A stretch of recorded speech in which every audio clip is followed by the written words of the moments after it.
พี่น้องธรรมดาเนาะปิดฤดูกาลหมอลำเก่าไปใหม่มาผู้เก่าก็ออกไปผู้ใหม่ก็เข้ามาพี่น้องเอ๋ยเมื่อนี้คอยไปเห็นเพจดาราสตอรี่ข้าเจ้านำเสนอ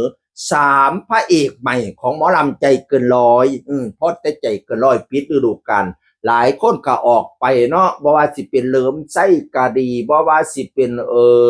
นั่นเบนสุภาไส้กะดีบ่ว่าสิเป็นยาหยีกะดีเจมบอลกะดี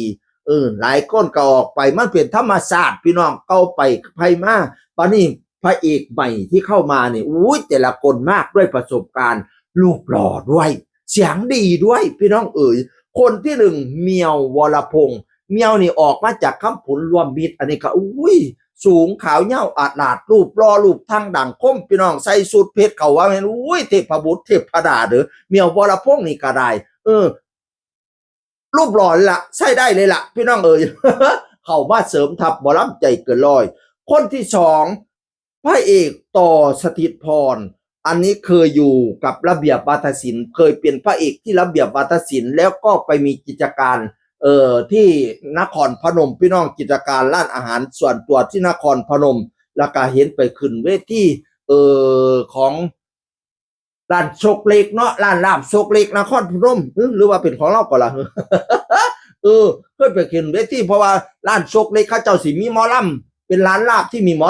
ลำขึ้นโอ้ยมีแต่คนรูปหล่อๆเสียงดีๆที่นั่นน่ะพี่น้องเอ๋ยเมื่อนี้ปีที่11มาเสริมทัพกับหมอลำใจเกินร้อยต่อสถิตพรเมื่อปิดฤดูกาลเขาเจ้าก็ให้มาโซ่เด้พี่น้องเสียงดี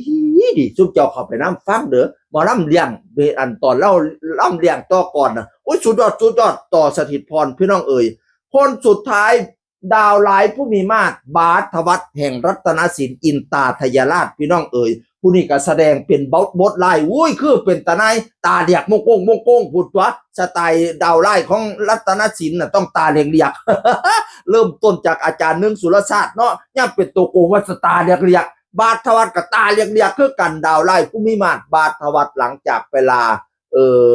หัวหน้าทางรัตนศิลป์อินตาทยราชแล้วก็ออกมาพักอยู่ช่วงปิดวงเนี่ยก็ตอนแรกก็ยังไม่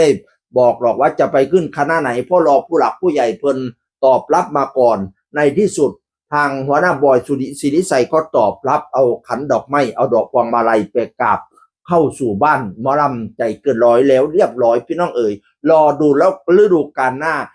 พระเอกที่มาเสริมทัพดาวร้ายผู้มีมาตรบาทวัฒน์แล้วก็เมียววรพงษ์จากคำผุนร่วมมิตรแล้วก็จาก